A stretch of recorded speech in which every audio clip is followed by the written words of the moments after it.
Good morning. Welcome to Money in the Morning, number 2. As we just finished getting set up here.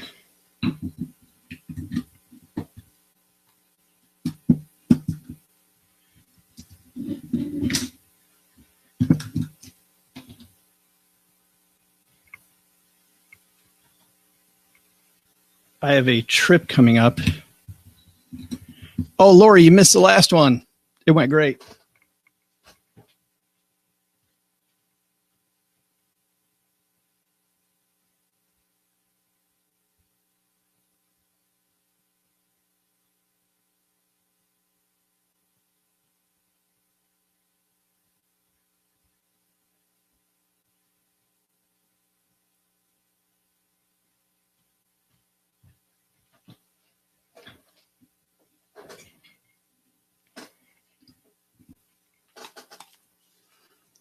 Hey, kids. Sorry for the delay. We are going about 900 miles an hour here. I got to set up the agenda. Oh, I have it set up. Test this.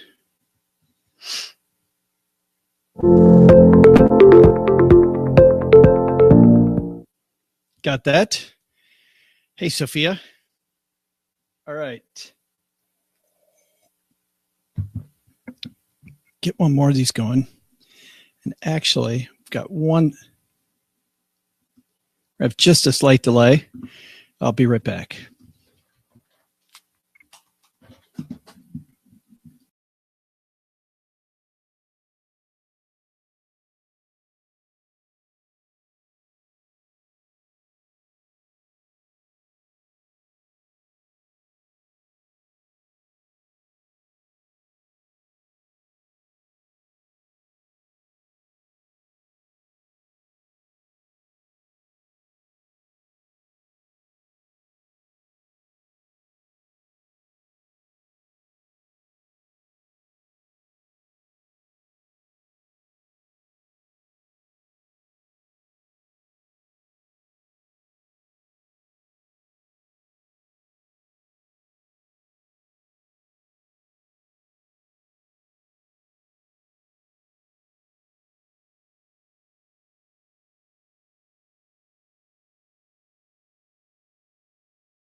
All right, this will be for Wednesday. And like always, if you've got comments, you can be a part of the show. Put those in the comments, and we'll be rolling. All right. Here we go.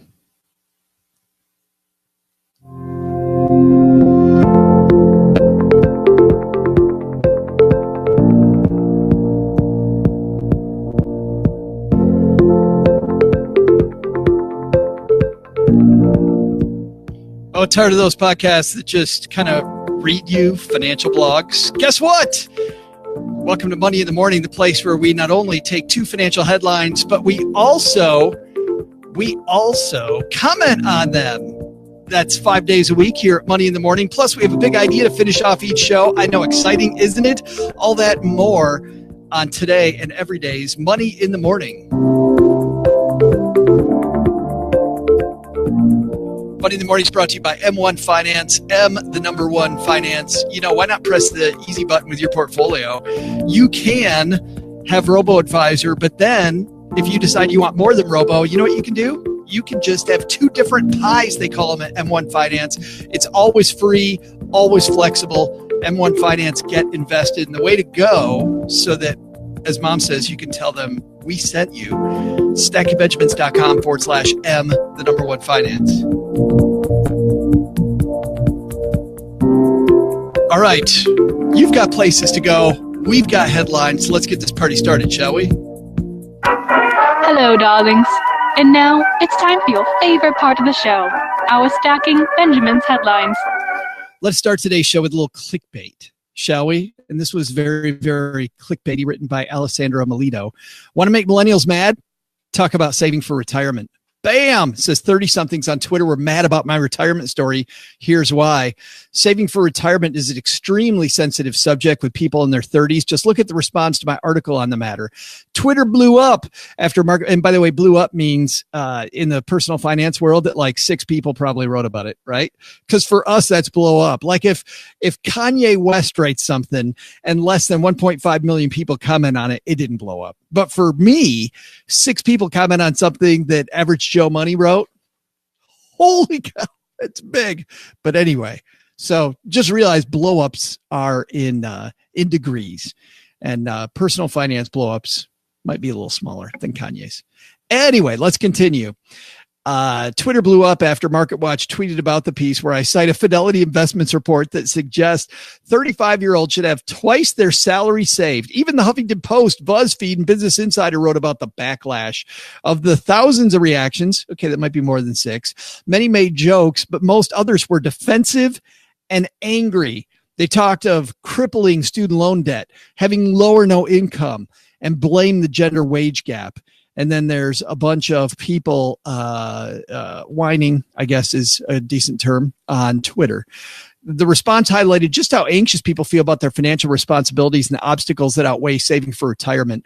Twitter users said the Fidelity figure, which was meant as a guideline more than anything, was impossible for real people to achieve and made them feel they had fallen behind.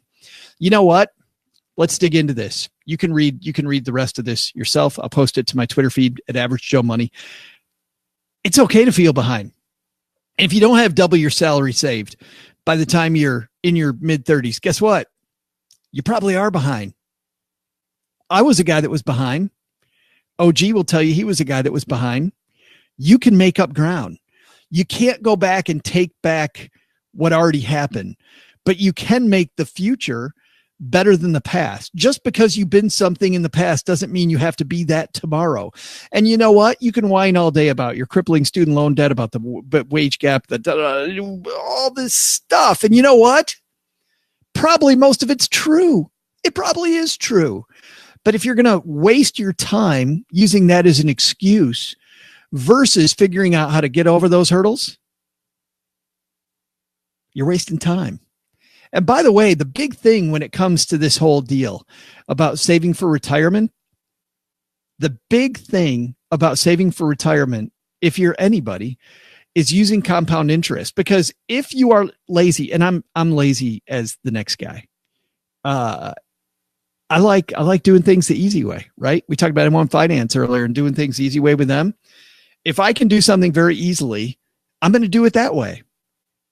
Right? I can do it the hard way. I can do it the easy way. And by the way, when I was younger, I did some dumb stuff that were reinventing the wheel. And now I realized I should have done things in an easier method. I had a guy that I was going to go work with. He was the number one advisor in the nation for the firm that I was with at the time. And he made a pitch to have me on his team. I said, no. He said, I've got the recipe. I've already got the recipe. You come work for me. You can learn the recipe and then spin off later. And there you go.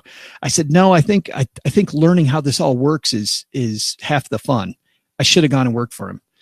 I should have done that. Should have pressed the easier button, and still regret that decision about how cocky I was then for no real reason. I mean, really thinking about that, I thought that I had tons of time, and you don't have as much time as you think you have, said the 50-year-old dude, right? Compounding interest becomes your best friend. And you can only use compounding interest. Compounding interest relies on 2 things. It relies on putting money away and time. And you know what? In your early 20s, you don't have any money to save. In your mid-20s, you don't have any money to save. Late 20s, early 30s, mid-30s, late 30s, early 40s, mid-40s, late 40s. I can give you all the different reasons why you can't save any money. But compounding interest ain't no lie. I mean, this thing is awesome for lazy people. It is incredible. Compounding interest, letting your money go out and earn money that you don't have to earn yourself. Fantastic. Really? Wait a minute. So I can send my money to work every day and it like takes his lunch pail like I do, and it makes me money. So I don't have to make the money. It can make the money. Yes. I could play video games all day. Yes. That's incredible. That's amazing. It is amazing. Compounding interest for the win. That's our takeaway from headline number 1. Hey, let's say hello to all of our friends on Facebook. We do this live without a net. We do not edit the show, which scares the heck out of me. And sometimes talk about dumb things. Sometimes I say dumb things, and hopefully it won't be this show, but I will say something nice, and that's the number of people hanging out with us today. Lori's here. Hey, Lori. Sophia's here. She said she was checking out the games. We got the games here in the basement behind me, and the game shelves we cleaned up a little bit. They look pretty nice right now. But Sophia, if you want to come over and play games with us, come on down. Just don't tell Doug that you're coming. Our friend Elle from Couple Money's here. Hey there. Ryan's here. Awesome. Sophia says everybody does dumb stuff sometimes, some more than others. You know, it's okay to do the dumb stuff. It's just okay to learn from it, right? Learn from it. Do it differently next time. If you don't do some dumb stuff, you're probably not moving fast enough. Good stuff. Andy says, I was way behind until my mid 49s, right? Matt says, board games are such a great investment. You know, it's funny. So let's talk about that. I'm not sure if Matt's kidding or not, but board games are a fantastic investment. Here's why. You go see a movie with the family. What's that going to cost you for the family versus buy a board game? I can buy a board game. We can play it over and over. And we also end up having this cool family time, which is great. So, and Elvia's here. Hey, Elvia. Good stuff. So Elle's got a board game question. We're going to take that after the show. Elle wants to take this and make it Elle's board game hour. And by the way, I would totally do that. That would be absolutely the most fun podcast to sit around and just talk about board games. But I have a second headline, and let's do that for now. Second headline comes to us from, come on, Joe, click the link. Where is it? It is, I love this when I can't find my piece. I have way too many tabs open and I cannot find the piece. Here it is. This comes to us from Reuters. KKR to take Envision private for $5.57 billion in a healthcare push. Reuters, KKR and company said on Monday it'll take U.S. physician services provider Envision Healthcare Corp private in a deal valued at $5.57 billion, its latest acquisition in the healthcare sector. The private equity firm saw off competition from peers Carlyle Group, TPG Global, and others as it sealed the deal for $46 per share, a premium of 5.4% to Envision's last close on Friday. Envision shares were up 2.4% at 44.7 in pre-market trading, including debt. The deal's valued at $9.9 billion. KKR already owns Envision's AMR, the largest U.S. provider of ambulance services, which it bought for $2.4 billion last year, merged with its helicopter ambulance service. The firm also took WebMD HealthCore private for about $2.8 billion. Private equity firms, armed with a record $1 trillion in cash, are investing more in public companies than at any time since the financial crisis. Let me go over this. Private equity firms, armed with a record $1 trillion in cash, are investing more in public companies than at any time since the financial crisis. We got two things to talk about here, kids, with this piece. You're probably wondering, why the heck are we talking about private equities on this show, this personal finance show? They're investing more than ever before since the financial crisis. And yet on this show, and when we read financial headlines, which is what this show's all about, doing our research for the show, you know what we hear over and over? Market's high is probably coming down. Question we get over and over on the Stacking Benjamins podcast. Market's high. Well, shouldn't I just keep my money in cash, Joe, and deploy it later? No. People with way more data than you have And the reason they have more data is because they can pay for the data, right? These huge firms like KKR have tons of data about when the right time is to buy. And they're saying that now is the time to buy. And does that mean, by the way, that the market's going to go up or down tomorrow? Doesn't mean anything. They're buying this thing clearly to merge it, right? I mean, when a company takes another company private, what does that mean? It means that you've got this company Envision that's traded on the New York Stock Exchange. So everybody can buy it. You can buy it. I can buy it. Anybody can buy stock in it. And they're going to take it off that exchange. What does that do? That means they no longer have to file these quarterly earnings reports. They no longer have to publicly display how they're making money. Now, some firms go in like they did with Toys R Us and they gut it, right? They tear the guts out of the company. They fill it full of debt. And then they make it where you can buy it again. Isn't that great, by the way? Rich get richer. And then we hand it back to the suckers who go buy the stock and then it goes bankrupt. That's a whole different podcast. On this podcast, though, they can also take it private and they can invest in it. They can merge it. They can merge the ambulance service with the ambulance helicopter service with the physician services. They can put it all together. They can have one overhead. They can streamline everything. They can make it public again. They can do whatever they want. So taking a firm private, if you've got the money to be a private company versus a public company, companies go public when the owners are looking to cash in on the cash register. That's all. I mean, there's many reasons to go public, but that's by far the number one. Companies go public when the owners go, you know what? I want to make this baby fly. I want to get my money now. That's the great thing about going public. Going private means, hey, you know what? I want to do some pretty creative stuff. It's going to take me more than a quarter because investors freak out when companies do things that look into the future 2, 3, 4 years. They want stuff that's going to make money now. That's why under Michael Eisner, Disney went from being a company that initially was able to make some long-term moves because nobody had any expectations of Disney. But once he turned into a cash cow, Disney went cheap under Eisner a lot, which is what he got ripped for late in his career.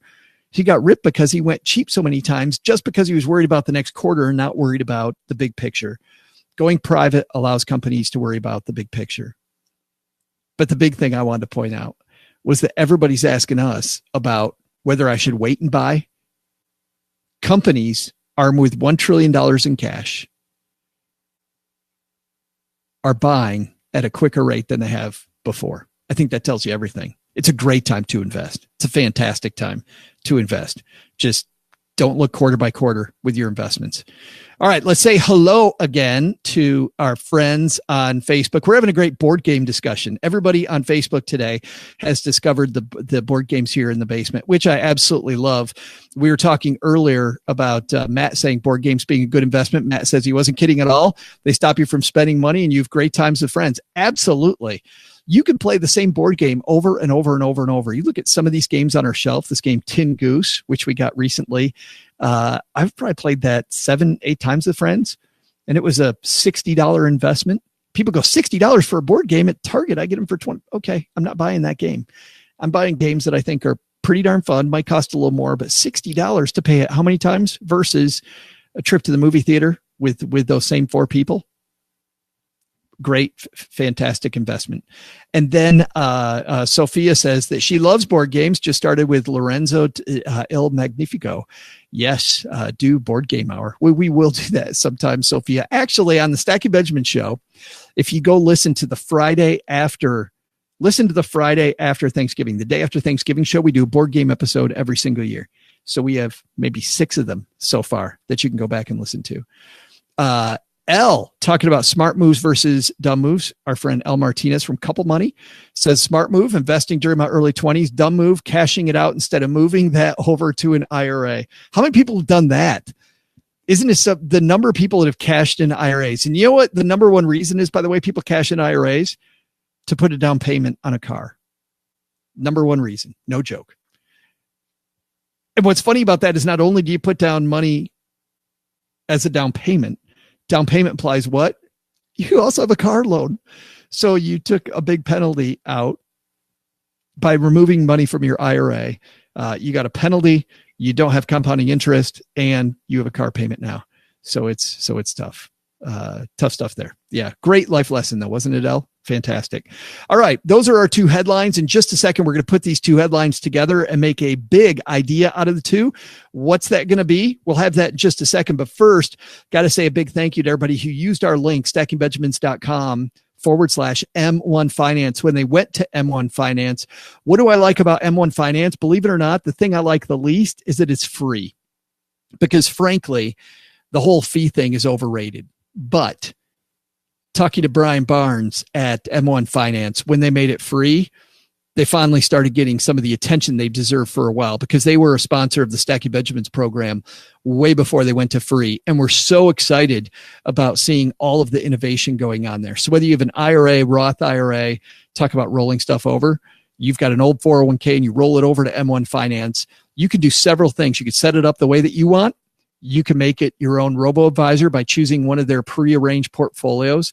A lot of them, by the way, based on modern portfolio theory. And they'll tell you exactly how they set them up. They go with the lowest cost options. You can use stocks. You can use exchange traded funds. No fee on their end to make trades, to change things around. It's a great platform for long-term investing. It's a horrible platform if you're a day trader. We're not big fans of day trading here.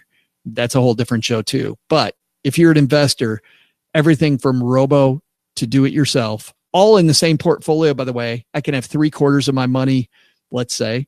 I can have any portion of my money be on the robo track. The other portion be do it myself, all together in one. That's M1 Finance. It's complicated, as simple as you want it. stackingbenjamins.com/M1 Finance tells them that we sent you, and you help us by keeping that relationship alive on our end. All right. So our two headlines today, guys. You want to make a millennial angry? How do you do that? You make a millennial angry by talking about retirement. I don't think you make them all angry. It's hard taking a bunch of people, but that was the headline. And our big point there, compounding interest ain't no lie. Compounding interest is the way to get ahead. Compounding interest is the fantastic way to get what you want for yourself. Because if you don't have money now, how are you going to come up with the money later? Put a little money away now and let compounding interest make the rest. And then KKR taking a company called Envision private doesn't seem to be something we talk about in the show. And yet our big takeaway, they're investing more money than ever. These companies, these buyout companies that take companies, take them private, rearrange them, simplify things. They make things really easy for themselves. Takeaway for you is to simplify, but it's also to just keep investing. I think those are two great takeaways. But how do we put these two together? Our big idea here is that whether you're a millennial and you're worried about retirement, or you're worried about a lot of other stuff besides retirement seems like this big goal. And when a company like KKR takes another company private, think about all the things that they have to do if they're going to simplify operations, right? You have all of these redundant systems going on in these different silos. How do you put that together? It's a huge task. So instead of peeling off that elephant, I think we can learn something from both of these. Instead of freaking out about retirement, instead of thinking, how am I going to put this company together? Not sure I'd make it better. We're going to set milestones. You probably have big goals like I do. I've got some huge goals, but I can't just think about that goal. You know why? Because it freaks me out. Retirement for millennials might freak them out. When KKR talks about a $5.57 billion deal, you don't think that they freaked out deciding that they were going to pull the trigger on that thing, even though they've got a lot of math going on and they have a ton of money to invest. Maybe freak out isn't the right term, but I'm sure there was some consternation about how they do that deal correctly. Set milestones. We're going to do step 1. We're going to do step 2. We're going to do step 3. We're going to do step 4. And put dates on those. And by the way, let's say you miss a date. You miss a date by a day. You miss it by a week. If you set that goal high and you miss it, you still come out ahead because you got something where in the past there might have been nothing, right? Set goals, hit the goal. If you miss the goal, regroup, figure out why you didn't meet the goal. And then milestone by milestone, you end up chewing up that whole elephant. And whether it's taking a company private, if you're KKR, or getting that retirement you deserve, if you're a millennial or anybody else, that's how you get the big stuff. And that's our big takeaway today. Thanks for hanging out, everybody on Facebook. Thanks for hanging out at home. Go stack some Benjamins. We'll see you next time back here at Money in the Morning.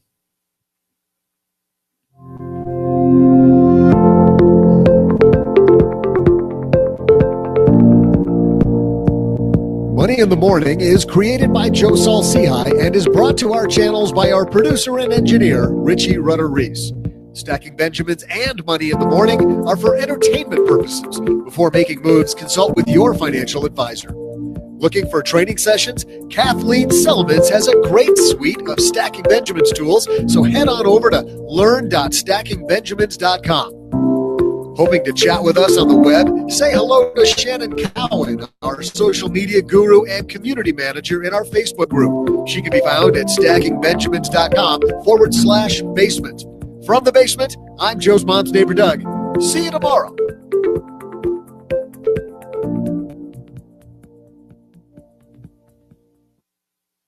All right. Thanks, guys. Hey, Jason, you've got a new podcast out today? I have to listen to it. Congratulations, by the way. So I think you do. I saw something about it just briefly. So I hope you do. And if you do, I think that's great. I can't wait to hear it. So, all right, guys. Elle, you know what? 3 and 6. 3 and 6 year old. So there is a specific version of Monopoly Junior that I really like because it teaches kids tactile money. And like all these big board game companies, when they get something right, they ruin it. So you got to go on eBay and you find the one that's the theme park version, the one where they're I like that one much better than the current. I got all excited about this and I told somebody about it and I bought it for their kid's birthday and I went to play it with them and they took out all the money instruction. I just don't get it. It's like the old game Payday. You play the current version of the game Payday. They took out all the money instruction. Like it's all just, I don't know. I like that Monopoly Junior for a 3 and 6 year old. I think that works. And what else do I like? For fun, 3-year-old can't do this. Oh, any game by Haba. Animal Upon Animal, Super Rhino. Those are great games for young kids. That's good stuff. So, all right, guys, I got to get ready to go. Hey, Clay's showing up at the last minute. College deposit a few $100 into a Roth every month. What sort of milestone should I be setting in terms of? Oh, that's good. You know what? It's up to you, but depending on what your goals are, if I'm in college, I've got so many short-term goals. I'll tell you what I do. I just set a regular goal like 60, 62, wait until you're working your full-time job to really make that, to get aggressive on that, Clay. But you want to make it so it's not in the background anymore. I mean, well, I take that back. You want to make it so you can put it in the background forever, right? So you don't have to save a lot of money. Because, you look at this rule called the Rule of 72. Let's say you get 8% on your money over time. Let's say, Clay, that you're 20 years old. We take 8 divided into 72. That means your money's going to double every 9 years, right? Because 72 is this mathematical magical number that tells you how long it's going to take your money to double. So divide it into 72. So 8's the interest rate you think you're going to get. Divide into 72. That's the number of years it takes your money to double.